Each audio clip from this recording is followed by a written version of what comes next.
कृपया वीडियो में नए हैं तो वीडियो को लाइक एंड सब्सक्राइब करें। ब्राह्मण और वेश्या एक ही गली में एक दूसरे के पड़ोस में रहते थे। ब्राह्मण अपनी भक्ति के लिए बहुत विख्यात था।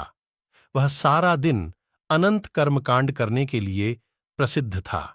वह तप और संयम का जीवन जीता था। वह कभी हंसता नहीं था और स्वयं को महान संत समझता था।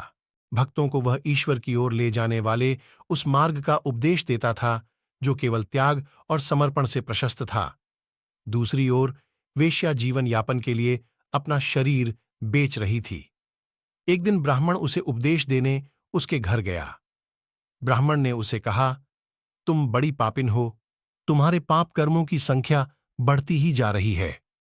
मृत्यु के पश्चात एक भयंकर परिणाम तुम्हारी प्रतीक्षा में है। उस स्त्री ने पूरे मन से प्रायश्चित किया।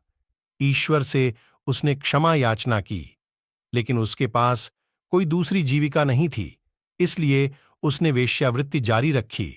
मगर उसने एक क्षण भी ईश्वर से क्षमा याचना और विनती करना नहीं छोड़ा। ब्राह्मण और वेश्या की मृत्यु एक ही दिन हुई।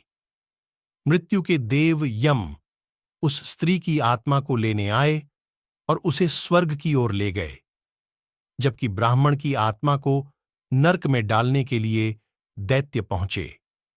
ब्राह्मण चिल्लाया, यह कैसी बात है? अवश्य तुमसे कोई भूल हुई है। मैंने पवित्र जीवन जिया है, मैं नरक में क्यों जाऊंगा, जबकि पाप का जीवन जीने वाली यह स्त्री स्वर्ग जा रही है। दैत्यों ने कहा, यह स्त्री अपना शरीर बेच रही थी, लेकिन वह सदा ईश्वर के बारे में सोचती रहती थी। वह ईश्वर से क्षमा याचना करती रहती थी। इसके विपरीत तुम हमेशा पूजा पाठ किया करते थे, तब भी तुम्हारा मन सदा तुम्हारी पड़ोसन के पाप कर्म पर लगा रहता था। तुम्हें बस पाप ही दिखाई देता था।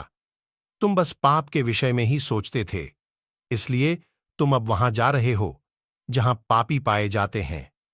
हम क्या बनेंगे, इसका निर्धारण हमारे कर्मों से नहीं, बल्कि हमारे विचारों से होता है